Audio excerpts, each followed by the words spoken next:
Hey, good evening, ladies and gentle drunks. My name is Kevin Olson. I'm a recovered alcoholic. Most pleased to be here, coming to you live from Midland, Texas tonight. And I'm very pleased to be here with you because I'm not at home if I'm not with you, man. I live in AA and I visit the world. Okay, I want to get that clear, guys. We live in AA and I visit the world. When I live in AA and I visit the world is a very cool place. When I try to live in the world and visit AA, things get funky. Funky is what I'll say. So we live in AA and we visit the world. It's very nice to be home with you in the fourth dimension. I want to welcome everybody to the fourth dimension. A big book study that is.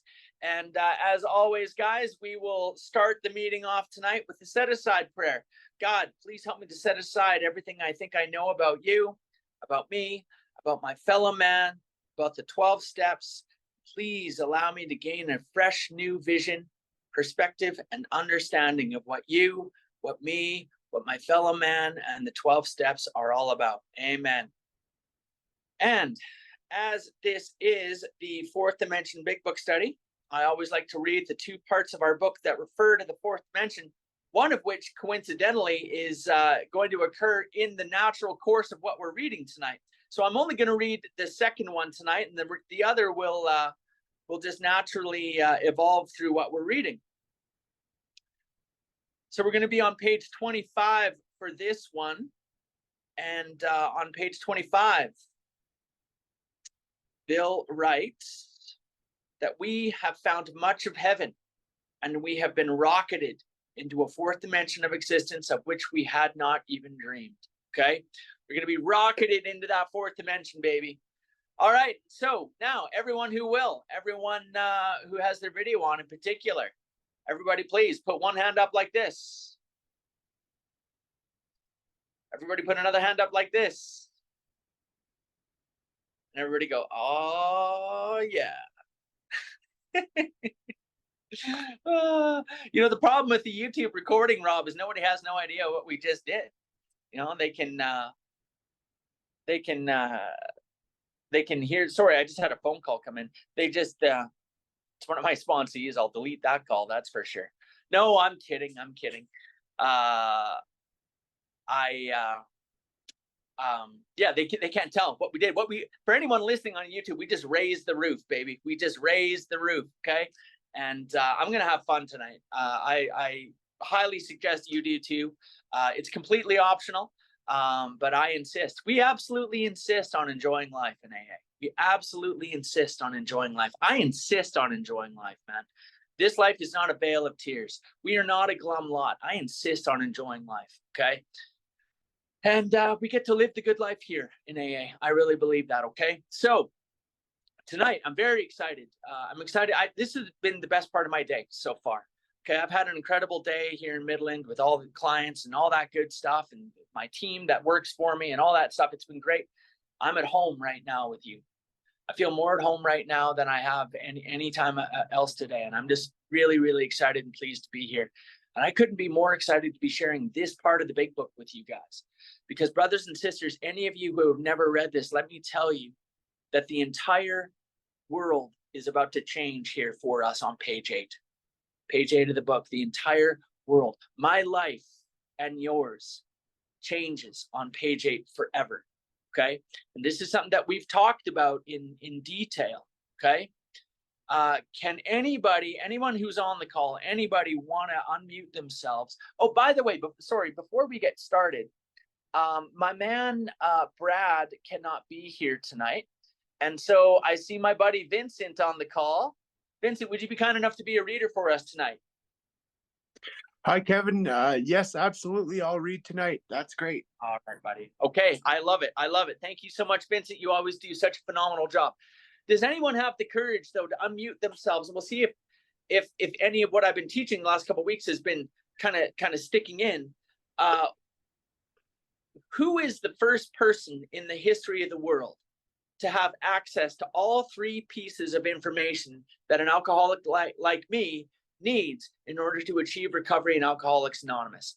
I needed to understand what the problem was, what the solution is, what the program of action to achieve that solution, to overcome that problem, who is the first person to receive all three parts of that information? I see, I'm going to call on Liza. I see Liza nodding. I wonder if Liza knows. No. Does anybody? Okay, Mitesh, do you know? You want to guess, Mitesh? Bill W. Bill W. Bill Wilson, our co-founder, Bill Wilson.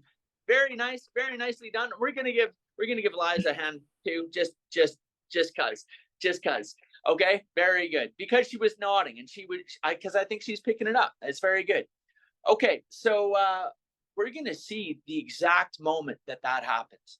Okay, now let's recall. Let's do just a little bit of quick history review. Okay, very quick. Don't let me get off on a sidetrack on this, or we'll be gone for 2 hours. Okay, I'm going to set a timer on myself. I'm going to give myself 2 minutes to do this crash course in AA history. Okay, we'll see.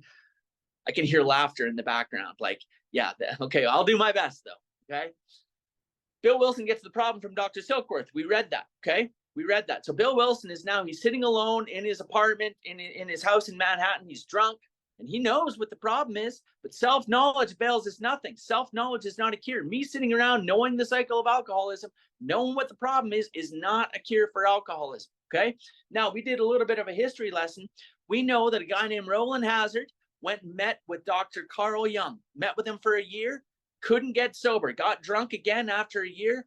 Carl Jung said to him, Rowland, it occurs to me that you are an alcoholic of a hopeless variety, and anything short of a spiritual awakening, and you are doomed to die an alcoholic death. That is it, okay?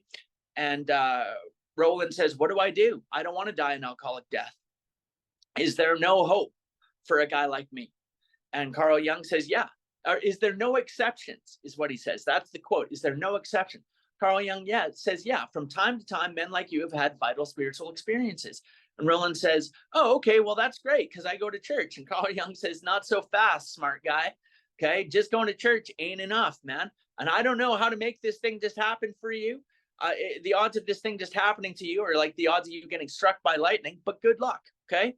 So Rowland Hazard comes back to the United States, terrified, shaken, that he needs to have the spiritual awakening, gets connected with a group called the First Century Christian Movement at that time, which was really just a group of kind of upper middle class people on the eastern seaboard of the United States who we had a program of action started by a guy named Dr. Frank Buchmann.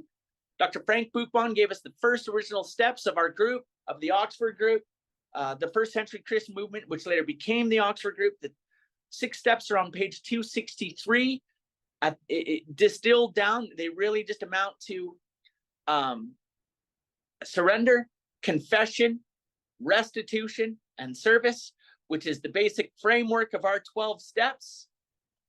Rowland Hazard, there's the timer. Rowland Hazard then meets up with an old school friend of his in jail, in court, gets Ebby Thatcher, an old school friend of his, out of court, okay? And Ebby Thatcher now has access to the program of action, those 6 steps, which later become our 12 steps.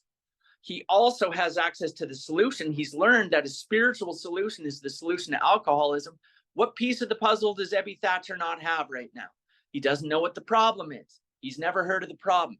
Right now, we're going to see the exact moment that the problem, the solution, and the program of action come together in Bill Wilson's kitchen. You guys ready? Thumbs up if you're ready. Who's ready? Raise the roof if you're ready. Let's go! Let's go! All right, page 8, you guys. Page 8 in the book. Vincent, my man, let's rock and roll. And hang on, I'm just opening my book here.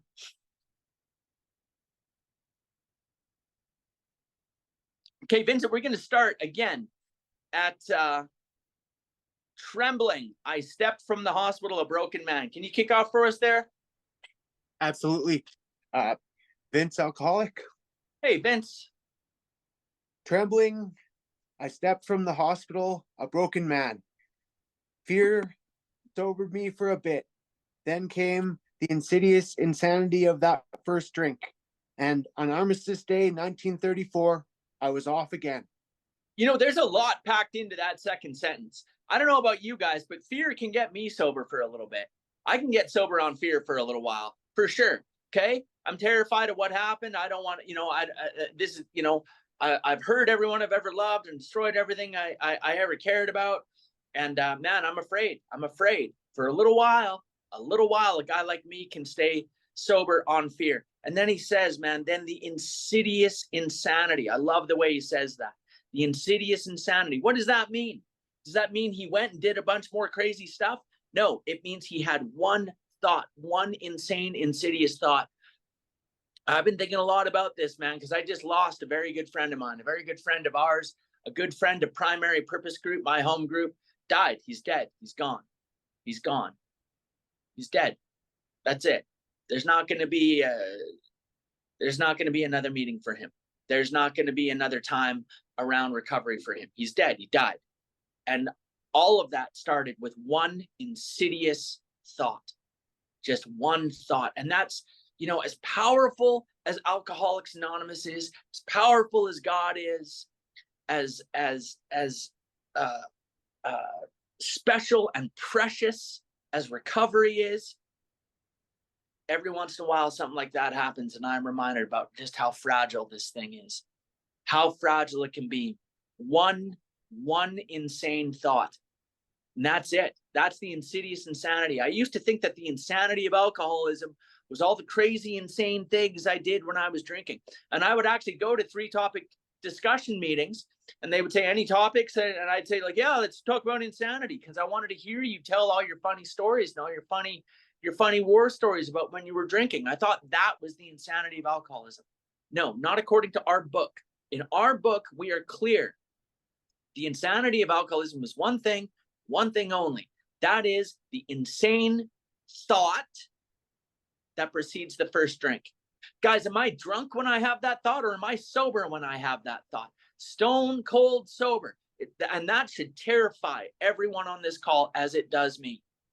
That tells me immediately that drinking is not my problem.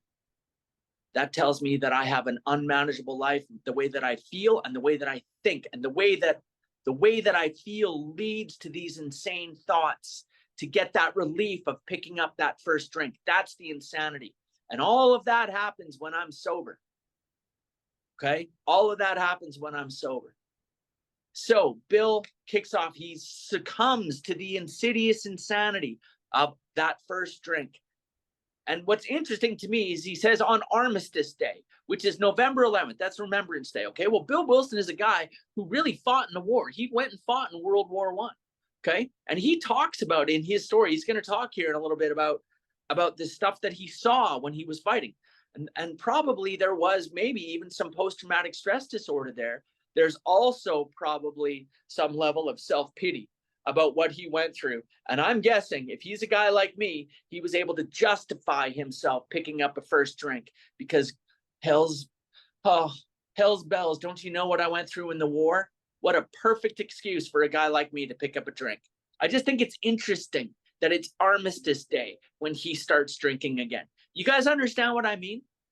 Anybody here, could you imagine that? You're sitting around feeling sorry for yourself about the fact that you went through the war, and that's what a perfect excuse to get drunk again. You guys know what I'm saying? Anyway, that's just what I think. Back to you, Vincent. Thanks, Kevin. Everyone became resigned to the certainty that I would have to be shut up somewhere or would stumble along into a miserable end. How dark it is before the dawn. In reality, that was the beginning of my last debauch. I was soon to be catapulted into what I like to call the fourth dimension of existence. I was to know a new happiness, peace, and usefulness in a way of life that is incredibly more wonderful as time passes. Fourth dimension, baby. All right. There's 2 places in our book. We call this the fourth dimension big book study. Okay. And there's 2 places where we talk about the fourth dimension. The first is on page 8 right here. The other one is page 25 we just read, but I love this, guys. Happiness, peace, and usefulness. Okay. And I'll tell you what, I think it is more important. My sponsor tells me it is more important for me to be concerned with being useful than it is with being happy. Okay. And I'll tell you why. because being useful, particularly in Alcoholics Anonymous, being useful will pick me up out of unhappiness. If I am unhappy, being useful in AA will make me happy. Being useful always makes me happy. On the contrary, being happy doesn't always mean I'm being useful. All right. I can be happy and useless. Believe me. Okay. So I think that being useful, particularly in Alcoholics Anonymous, is far more important. It's a better thing for me to focus on than being happy. And if I am unhappy, nothing will pull me out of that faster than being useful, which is another way of seeing being of service in Alcoholics Anonymous.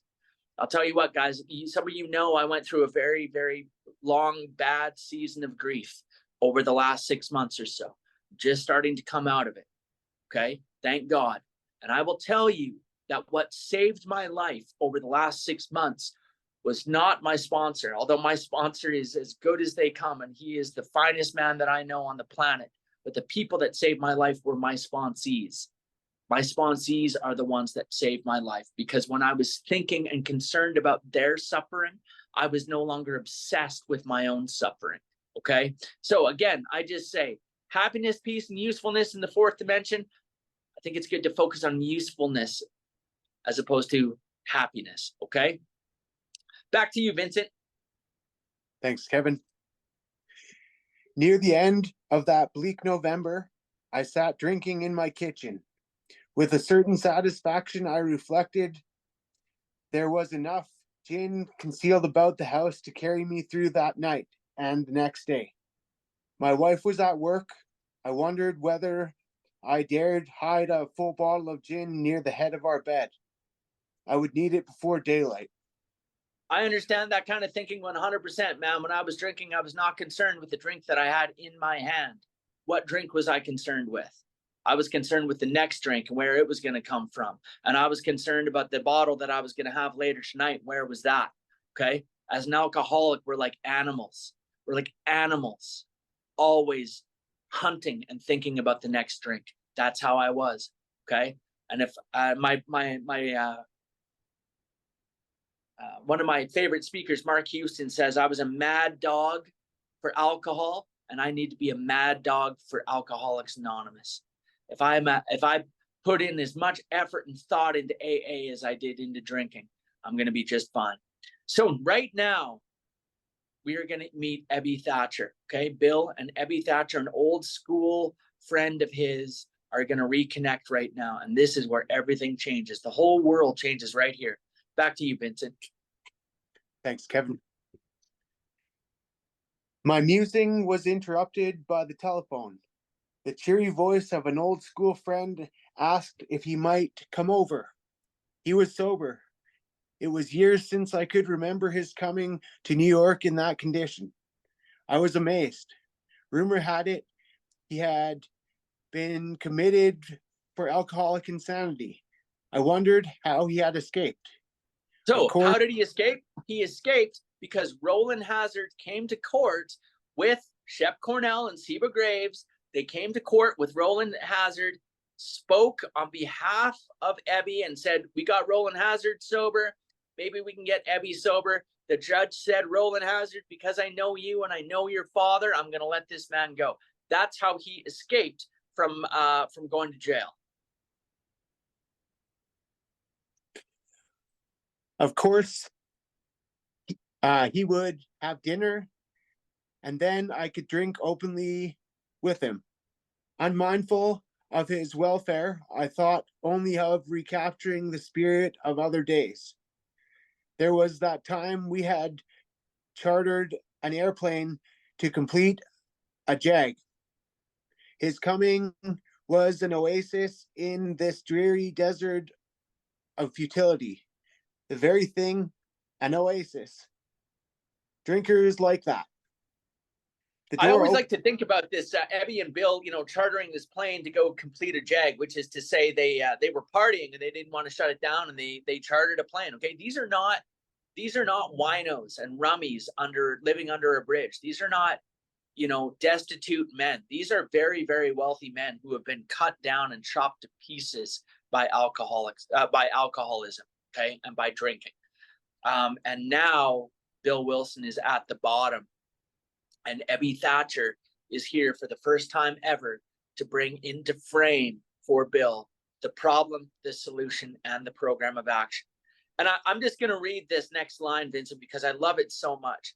He says, the door opened and he stood there. That's Ebby Thatcher standing there, fresh-skinned and glowing. There was something about his eyes. He was inexplicably different. What had happened? And what I love about this line is that without saying a word, Ebby Thatcher has already carried a message to Bill Wilson. He hasn't mentioned a word about physical allergy to alcohol, hasn't said a word about God, hasn't said a word about confession and restitution or any of that. But Bill Wilson can see in his eyes there's something different about this man. There's something inexplicably different. He can see that light in his eyes, okay? He's fresh-skinned and he's glowing, okay? And we see that, I see that happen all the time in Alcoholics Anonymous. Sponsees come in, newcomers come in, and they are broken and beaten down. And usually, you know when you can really start to see a physical change in sponsees? It has nothing to do with 30 days sober or 60 days sober or 90 days sober. You know when I can visually tell? It's after step 5. After step 5, there is a physical change that happens to people. And you can see the light in their eyes. You can see them starting to glow. Everybody knows where everyone's at in AA, man. When someone starts to do well and this thing starts to happen, you can see it all over them, okay? And Bill Wilson can see it all over Ebby Thatcher. The other thing I want to say about it, a lot of times, guys, sponsees of mine will say, or I've heard it said anyway, on our step 8 list of people that we've harmed, well, there's people in the drug world, and oh, that's all just part of the game. I don't need to make amends to those people, that they knew what they were getting in for, and on and on, okay? And all that kind of nonsense. Listen, if Ebby Thatcher would have had that same thought, if Ebby Thatcher would have said, well, Bill Wilson's from my drinking days, I can't go near him, Alcoholics Anonymous never happens, okay? Ebby Thatcher was willing to go carry this message to Bill Wilson. And in the spirit of doing that and having the courage to do that, Bill Wilson, he carried an even more powerful message to Ebby Thatcher than ever, okay? Because he knew Ebby from his drinking days. He knew how bad Ebby had been, okay? So I think that we need to be willing to go to the most sordid spots on earth. And when we are physically, spiritually fit and right in our soul and right with our sponsor and with their approval, we can go talk to people that we have been involved with in the past, and we can carry a very powerful and important message to them. Okay, back to you, Vincent. Thanks, Kevin. I pushed a drink across the table. He refused it. Disappointed but curious, I wondered what had got into the fellow. He wasn't himself. Come, what's all this about? I queried. He looked straight at me. Simply but smilingly, he said, I've got religion. I was aghast. So that was it. Last summer, an alcoholic crackpot. Now, I suspected, a little cracked about religion. He had that starry-eyed look. Yes, the old boy was on fire all night. But bless his heart, let him rant. Besides, my gin would last longer than his preaching. All right, so just to be clear, when Ebby Thatcher says, I've got religion, what he means is he has gotten involved with the Oxford group movement at that time through Roland Hazard and Seba Graves and Shep Cornell. So he started attending Oxford group meetings. And look, I like I said last week, Alcoholics Anonymous is absolutely non-denominational, no question. But at this time, Alcoholics Anonymous doesn't exist yet.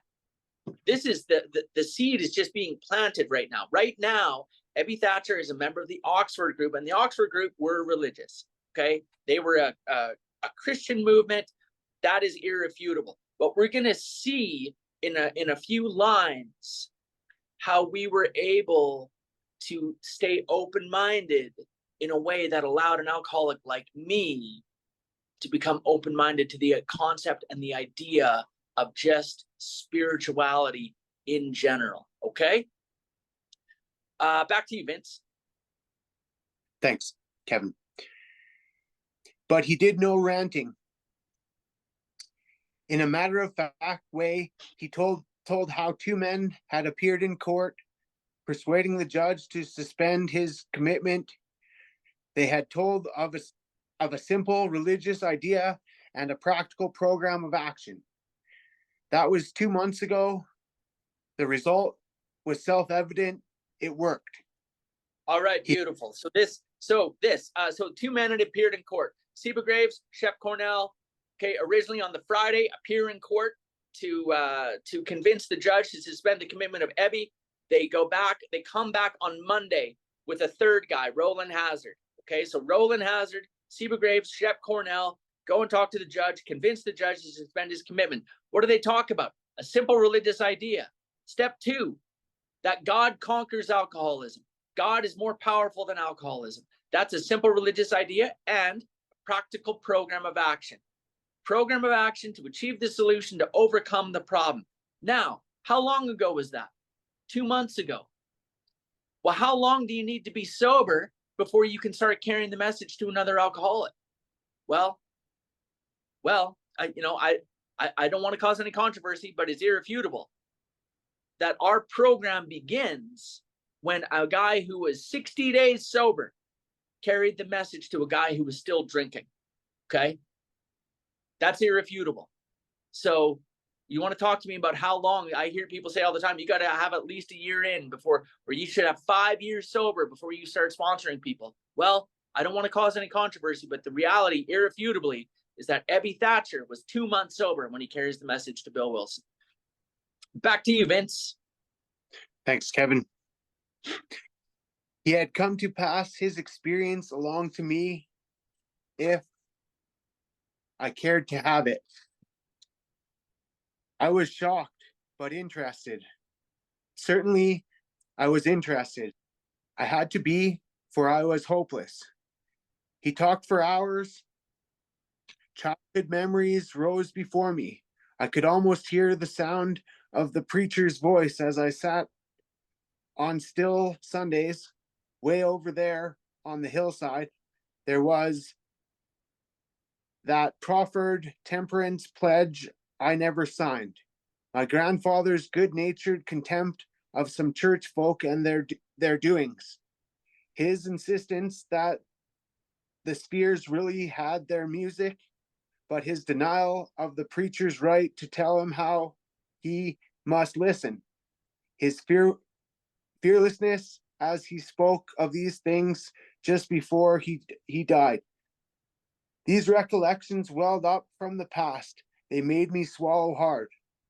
All right, I just want to explain some of the things that Bill Wilson's talking about here. When he refers to the proffered temperance pledge, what that means is between 1920 and 1933, of course, there was prohibition in the United States, okay?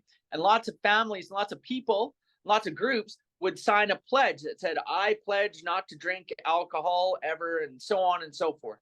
Okay, during Prohibition, and there was the wet and dry camps, and there was teetotalers, they were called. Okay, and it was a big deal during Prohibition, and so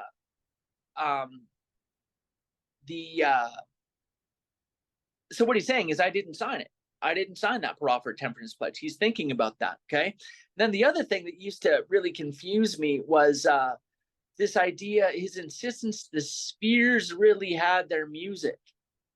What does that mean? Well, I researched it. What he's referring to is in Greek mythology, they had a belief that the planets rotating actually made music, that there was actually a sound, and it was like a celestial orchestra, the sound of all the planets rotating on their axes. So Mars and Saturn and Jupiter and all those planets made like a sound, and together it all made one big chord. Okay, and so that's what it means, the celestial chord, and that's what it meant. The spheres really had their music. So what he's saying is, I can get into like the celestial stuff, but he says, but no preacher is going to tell me how I'm supposed to listen to it. Okay, so he's a lot like I was. Okay, where he's saying, I can get into spirituality, but I'm not into man-made religion. Okay, that was a big problem that I had too. Okay, so I start to see I can understand this stuff. So I just wanted to explain. Then he says that wartime day in Old Winchester Cathedral came back again. And he's back thinking about that tombstone, about that soldier who drank himself to death. Okay. And he's thinking about all this stuff. And what we're really going to see here in the next couple of pages is Bill Wilson really doing what I do, what I used to do when I would think about spirituality, which was indulge in windy books and indulge in windy arguments and read wordy books. That's what I would do. And I studied religious philosophy in university. And when I got to AA, I was so smart, I was almost dead. Okay. And when you told me about step 2, you know, oh man, I could pontificate for hours on what I thought about spirituality and religion, and on and on and on. Okay. What I've come to believe, what I tell my sponsees is that, guys, what you believe is not as important as that you do believe. Okay. And what I believe and what I think and how I feel and all that stuff is not as important as what I do, as the action that I take in Alcoholics Anonymous. And what we're going to see Bill do here really is he's going to start intellectualizing. He's going to start pontificating on what he thinks and what he believes. And then we're going to see Ebby give him like a 1-2 punch. Okay. He's going to absolutely check Bill Wilson, and he's going to knock Bill Wilson off of his intellectual perch. And we're going to see what happens from there. Okay. Back to you, Vincent. Thanks, Kevin. I had always believed in a power greater than myself. I had often pondered these things. I was not an atheist. Few people really are, for that means blind faith in the strange proposition that this universe originated in a cipher and aimlessly rushes nowhere. My intellectual heroes, the chemists, the astronomers, even the evolutionists, suggested vast laws and forces at work. Despite contrary indications, I had little doubt that a mighty purpose and rhythm underlay all. How could there be so much of precise and immutable law and no intelligence? I simply had to believe in a spirit of the universe who knew neither time nor limitation, but that was as far as I had gone. With ministers and the world's religions, I parted right there. When they talked of a God personal to me, who was love, superhuman strength, and direction, I became irritated, and my mind snapped shut against such a theory. To Christ, I conceded the certainty of a great man, not too closely followed by those who claimed him. His moral teaching, most excellent. For myself, I had adopted those parts which seemed convenient and not too difficult. The rest I disregarded. The wars which had been fought, the burnings and chicanery that religious dispute had facilitated made me sick. I honestly doubted whether, on balance, the religions of mankind had done any good. Judging from what I had seen in Europe and since, the power of God in human affairs was negligible. The brotherhood of man, a grim jest. Okay, so guys, when he's saying what I had seen in Europe, what he's talking about is what I alluded to before. He's talking about war. He's talking about what he saw as a soldier fighting in World War I. And I got to say, I mean, God bless Bill Wilson. I don't know about any of you, but I've never fought in a war. I can't imagine some of what he saw over there. Okay, I can't imagine what he endured, what he went through. So I think that he has, you know, some real emotional residue hanging out with him from what he saw in World War I. This is the kind of the fourth time that he mentions it here. And one of the times was when he started drinking again. Okay. You got to remember, this is in November. He's still drunk. He started drinking November 11th. Ebby Thatcher, to the best of our historical record, comes to see Bill November 24th of that month. Okay. So Bill's drunk for 2 weeks right now, and he's still thinking about what he saw when he fought in that war. Back to you, Vince. I just lost my place. Just a sec. No, you're all right, man.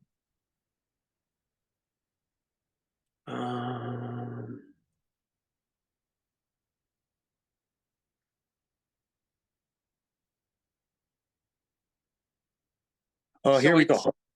Yeah. If there was a devil, he seemed the boss universal, and he certainly had me. Perfect. Perfect. Okay. So again, what I just heard Bill Wilson do is like wah wah wah wah wah. Okay, just what Swanseas always want to do. And I like, what do you believe? What do you think about God? Well, here's what I like, and here's what I don't like, and here's what I think, and here's what I feel about God. No, no, no, no, no, no, no, no, no. That's what he just did. Anybody here ever done that themselves? Right? I've done that. Okay, lots of times. Wah, wah, wah, wah. Okay, and Ebby Thatcher is about to give him the first of the 1-2 punch. Okay, because Bill's saying like, here's what I think, and here's how I feel, and here's all the stuff, and Bill's about to give him the first punch, and he says, but my friend sat before me and made the point blank declaration that God had done for him what he could not do for himself. Back to you, Vincent. Thanks, Kevin. His human will had failed. Doctors had pronounced him incurable. Society was about to lock him up. Like myself, he had admitted complete defeat. Then he had, in effect, been raised from the dead, suddenly taken from the scrap heap to a level of life better than the best he had ever known. Had this power originated in him? Obviously it had not. There had been no more power in him than there was in me at that minute, and this was none at all. Okay, so Ebby gives him the first punch, okay, of a dose of reality. Bill, I'm hopeless. Look at you. There's Bill Wilson. Imagine you're Ebby Thatcher. You go over. You're fresh skinned and glowing. 2 months sober. You're there with Bill Wilson, who's probably sitting unshaved in a dirty old bathrobe, probably burnt with cigarettes, smoking cigarettes, drinking old bathtub gin, going wah wah wah wah about what he thinks about God, drunk. Okay, can you imagine how painful that would be? And Ebby just says, look, dude, I was powerless. I couldn't stay sober. There was nothing I could do. I was completely hopeless, just like I think you are. And yet here I am 2 months sober. And this power that I had not originated in me. Bill, you know how bad I used to be. Okay. And he checks him with a dose of reality. And how does Bill Wilson respond? The next thing he says is, that floored me. What Ebby Thatcher, with that dose of reality, floors him. Okay. Back to you, Vincent. Thanks, Kevin. It began to look as though religious people were right after all. Here was something at work in a human heart which had done the impossible. My ideas about miracles were drastically revised right then. Never mind the musty past. Here sat a miracle directly across the kitchen table. He shouted great tidings. I saw that my friend was much more than inwardly reorganized. He was on a different footing. His roots grasped new soil. Amen. Amen, guys. And, raise your hand if you ever tried to, before Alcoholics Anonymous, just tried to inwardly reorganize yourself. Okay. I know I did lots. Okay. I read wordy books and indulged in windy arguments, and I went to the New Age book section and chapters and read all the things and tried to do everything I could to keep myself sober on my own. I tried to inwardly reorganize myself, but what I needed was new soil, and I needed my roots to grasp new soil. And So now Bill can see the vision of this, what has happened to his friend, that not only is he 2 months sober, but he can see that he's thriving, okay? That he's on a different footing, that his roots have grasped a new soil. And so now we're going to start to see some of the vestiges of Bill's prejudice. We're going to hear him go, wah, wah, wah, a little bit more, okay? And then Ebby is going to hit him with the second punch, and it's going to knock Bill out. Back to you. Thanks. Despite the living example of my friend, there remained in me the vestiges of my old prejudice. The word God still aroused a certain antipathy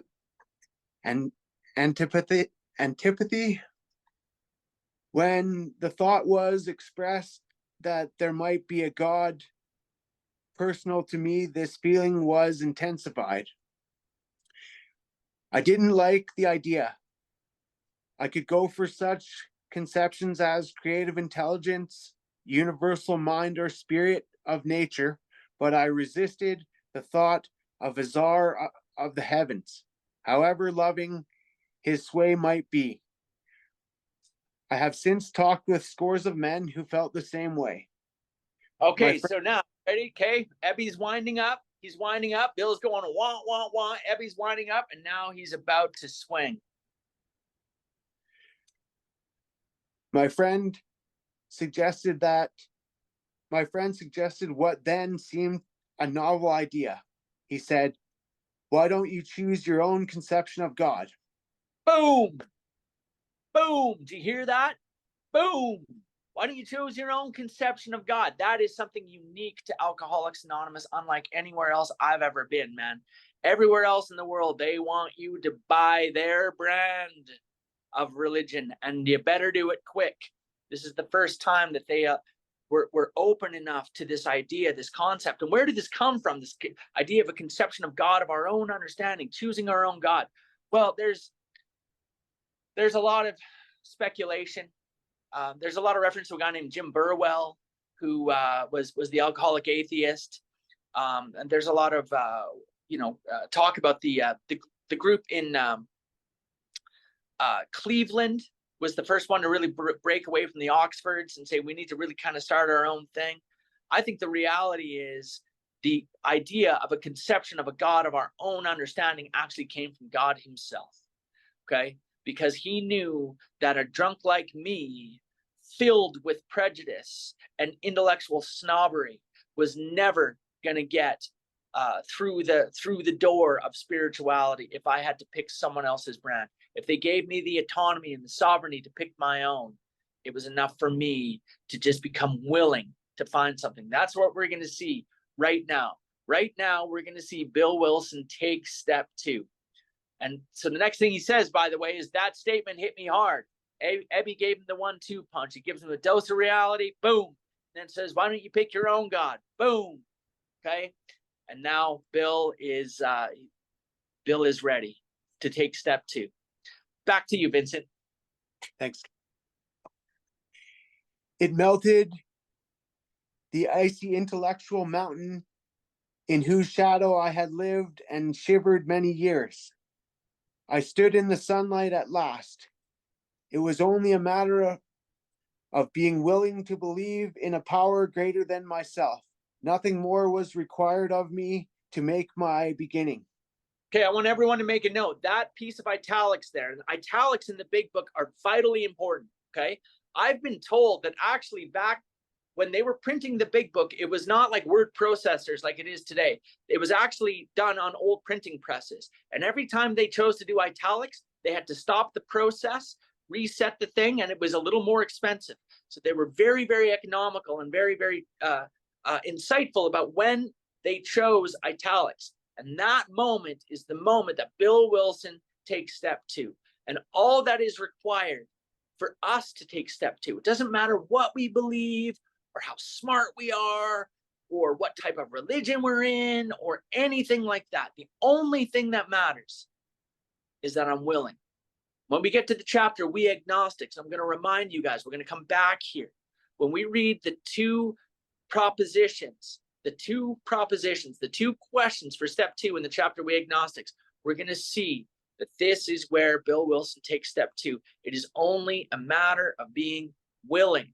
Nothing more. Nothing more is required to make my start. Okay? Back to you, Vincent. Thanks, Kevin. I saw that growth could start from that point. Upon a foundation of complete willingness, I might build what I saw in my friend. Would I have it? Of course I would. Thus, was I convinced that God is concerned with us humans when we want him enough? At long last I saw, I felt, I believed. Scales of pride and prejudice fell from my eyes. A new world came into view. The real significance of my experience in the cathedral burst upon me.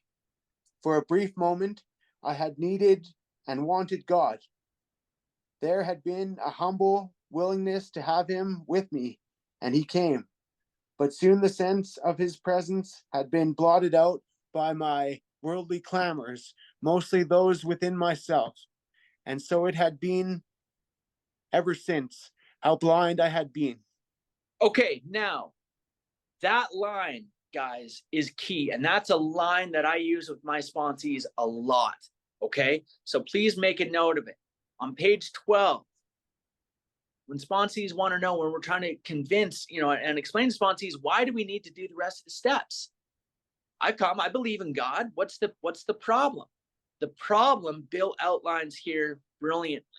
Okay, yes, we want God. We got to get connected to God, but soon the sense of his presence had been blotted out by worldly clamors, mostly those within myself. The purpose of Alcoholics Anonymous, the purpose of the rest of the steps, is to clear away the worldly clamors within myself that are cutting me off from God. Okay? If all I had to do was just come here and get God and flip a switch and I just got God, we would have a 2-step program and no one would ever relapse. Okay? But it ain't that easy, is it? No. Why? Because few people are more filled with these worldly clamors than drunks when we get to AA, filled with resentment and fear and dishonesty and shame and guilt. We got to clear it away. We got to clean it up. How do we do that? The Oxford group tells us confession, step 4 and 5, 6, 7, we get rid of our defects of character. 8 and 9, we go clean up the world, the mess that we've made. Okay, that's how we clean up these worldly clamors. Step 10, we continue to take inventory. Step 11, we get righteous and even more connected with God. We keep improving that conscious contact, and boom, then we go carry that love to someone else, man. Okay, we clean up those worldly clamors, mostly those within myself. So I like to take sponsees there to that line and help them to understand. It's very instructive. Okay, when we see someone who may be physically sober and still crazy, okay, which could be me some days, those worldly clamors within myself, the purpose of the steps is to clear those away. All right, back to you, Vince. Thanks, Kevin. At the hospital, I was separated from alcohol for the last time. Treatment seemed wise, for I showed signs of delirium tremens. Okay, so Ebby Thatcher comes to see Bill November 24th, 1934. Bill Wilson returns to the town's hospital. He doesn't get sober right away. Truthfully, he doesn't get sober right away. He keeps drinking for a little while, as I would, right? Okay, once you get it started, you can't always shut it down just because you want to. But he goes back to the town's hospital, back to Dr. Silkworth, December 11th, 1934. History tells us December 14th, Ebby Thatcher comes to visit him the first time. He comes back on December 16th, and that is when Bill Wilson goes through the 12 steps of Alcoholics Anonymous as they are now. Back then, obviously, the steps of the Oxford group. Ebby Thatcher takes him through the steps in 2 days, December 16th to December 18th. December 18th, actually December 19th is the anniversary of Bill Wilson's, no, sorry. December 18th, he leaves the hospital. December 11th, 1934 is Bill Wilson's sobriety date. Rob, can you check me on that? Is it December 11th, 1934 is Bill Wilson's sobriety date? Very good. Very good. He leaves the town's hospital on December 18th. Point being, we're going to see Bill Wilson go through the steps right here. And how long does it take him to do the steps? 2 days. 2 days, brothers and sisters. 2 days. Ebby is taking Bill through all of the work. Why? To clear away the worldly clamors, mostly those within myself that are blotting out the presence of God. Okay? Back to you, Vince. You're doing great, buddy. Thanks, Kevin. There I humbly offered myself to God, as I then understood him, to do with me as he would.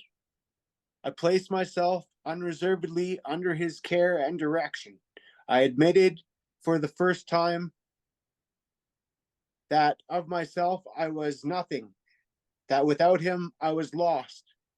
I ruthlessly faced my sins and became willing to have my newfound friend take them away, root and branch. I have not had a drink since. Okay, so we see Bill here taking step 3, okay? And as well, Bill is doing an internal inventory. He's doing his own inventory. And he's also kind of doing step 6 and 7 here, because he says, my newfound friend, there's a capital F on friend, okay? And that means his newfound friend. He's not talking about Ebby. He's talking about his newfound friend, God, to take away these things, root and branch, okay? Now, the schoolmate visits, this is Ebby again. Now Ebby has come back and Bill's going to do step 5. My schoolmate visited me and I fully acquainted him with my problems and deficiencies. We made a list of people I had hurt or toward whom I felt resentment. I expressed my entire willingness to approach these individuals, admitting my wrong. Never was I to be critical of them. I was to write all such matters to the utmost of my ability. Okay, so here we see Bill doing steps 8 and 9 as much as he could while he's laying in the hospital, okay? I was to test my thinking by the new God consciousness within. Common sense would thus become uncommon sense. I was to sit quietly when in doubt, asking only for direction and strength to meet my problems as he would have me. Never was I to pray for myself except as my request bore on my usefulness to others. Then only might I expect to receive, but that would be in great measure. Okay, so there, Bill taking steps 10, 11, and in terms of prayer and inventory, and then thinking about how he can be useful to others, we see Bill taking step 12, okay? My friend promised when these things were done, I would enter upon a new relationship with my Creator, that I would have the elements of a way of living which answered all my problems. Belief in the power of God, plus enough willingness, honesty, and humility to establish and maintain the new order of things were the essential requirements. Simple, but not easy. A price had to be paid. It meant destruction of self-centeredness. I must turn in all things to the Father of light who presides over us all. I just want to say I love that line. I must turn in all things to the Father of light who presides over us all, man. What a great way. Father of light, man. And if Father's not your thing, it could be the Mother of light. It could be parent of light, whatever. I just love that. I must turn in all things to the Father of light who presides over us. So now what we're going to see is Bill Wilson. This is kind of a famous moment in Alcoholics Anonymous. You'll often hear about people refer to Bill Wilson's spiritual experience that he had in the town's hospital. His white light experience, his mountaintop experience, his deep, profound spiritual awakening. Bill Wilson is a guy that had an actual, genuine spiritual experience. He had a burning bush spiritual experience. This actually happened to Bill in the town's hospital. When does it happen? When does it happen? It happens after he has done the 12 steps. He has done the steps, and now this experience happens to him, not before. Okay? This didn't just happen out of thin blue air. This happens because he does the work and he has this experience. Bill Wilson always connected this profound spiritual experience he had with a calling that he felt to carry this message to other alcoholics. And this, the strength of this spiritual experience would keep wind in Bill's sails and carry him through for the rest of his life in all of the very arduous work that he had to do in order to get Alcoholics Anonymous to where it is for us today. So thank God. Let's read it, Vince. Thanks, Kevin. These were revolutionary and drastic proposals, but the moment I fully accepted them, the effect was electric. There was a sense of victory, followed by such a peace and serenity as I had ever known. There was utter confidence. I felt lifted up as though the great clean wind of a mountaintop blew through and through. God comes to most men gradually, but his impact on me was sudden and profound. For a moment, I was alarmed and called my friend, the doctor, to ask if I were still sane. He listened in wonder as I talked. Finally, he shook his head, saying, "Something has happened to you and I don't understand, but you had better hang on to it. Anything is better than the way you were." The good doctor now sees many men who have such experiences. He knows that they are real. While I lay in the hospital, the thought came that there were thousands of hopeless alcoholics who might be glad to have what had been so freely given to me. Perhaps I could help some of them. They in turn might work with others. My friend had emphasized the absolute necessity of demonstrating these principles in all my affairs. Particularly was it imperative to work with others as he had worked with me. Faith without works was dead, he said, and how appallingly true for the alcoholic. For if an alcoholic failed to perfect and enlarge his spiritual life through work and self-sacrifice for others, he could not survive the certain trials and low spots ahead. If he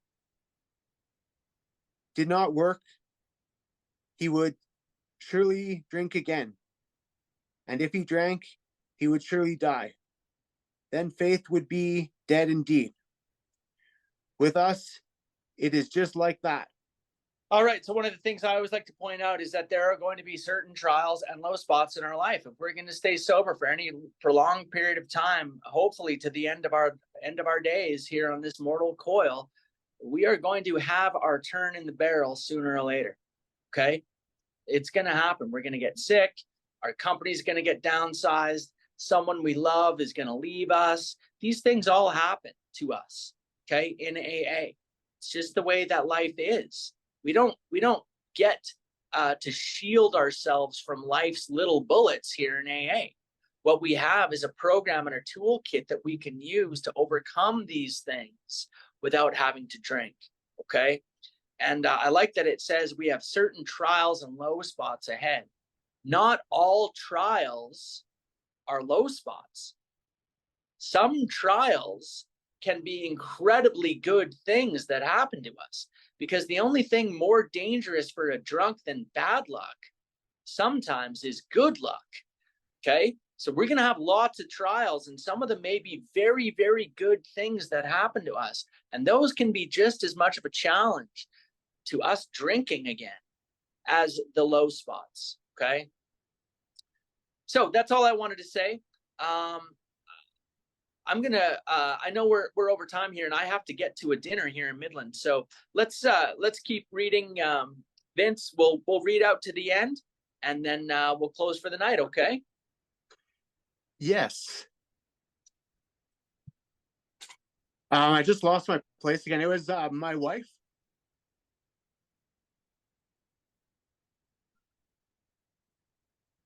Yes.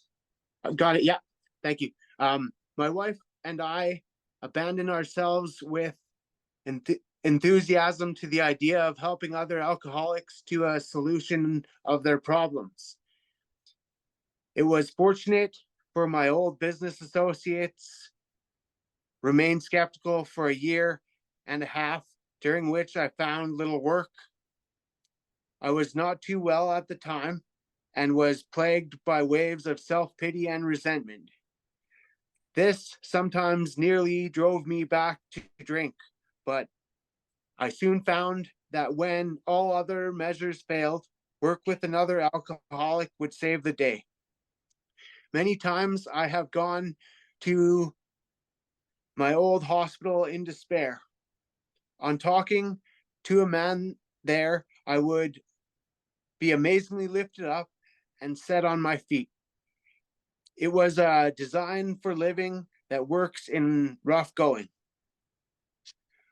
We commenced to make many fast friends, and a fellowship has grown up among us, of which it is a wonderful thing to feel a part. The joy of living we really have, even under the pressure and difficulty. I have seen hundreds of families set their feet in the path that really goes somewhere. Have seen the most impossible domestic situations righted, feuds and bitterness of all sorts wiped out. I have seen men come out of asylums and resume a vital place in the lives of their families and communities. Business and professional men have regained their standing. There is scarcely any form of trouble and misery which has not been overcome among us. In one Western city and its environs, there are 1,000 of us and our families. We meet frequently so that newcomers may find the fellowship they seek. At these informal gatherings, one may often see from 50 to 200 persons. We are growing in numbers and power. An alcoholic, in his cups, it is an unlovely creature. Our struggles with them are variously strenuous, comic, and tragic. One poor chap committed suicide in my home. He could not or would not see our way of life. There is, however, a vast amount of fun about it all. I suppose some would be shocked at our seeming worldliness and levity, but just underneath there is deadly earnestness. Faith has to work 24 hours a day in and through us, or we perish. Most of us feel we need look no further for utopia. We have it with us right here and now. Each day, my friend's simple talk in our kitchen multiplies itself in a widening circle of peace on earth and goodwill to men. Bill W., co-founder of AA, died January 24th, 1971, it says. All right. Good stuff. Good stuff, Vincent. Well done. Thank you. Thank you for your night, Vincent. Well done as always. And thank you very much, guys. We're gonna cut it off tonight. I need to get to a dinner, and I'm sure we all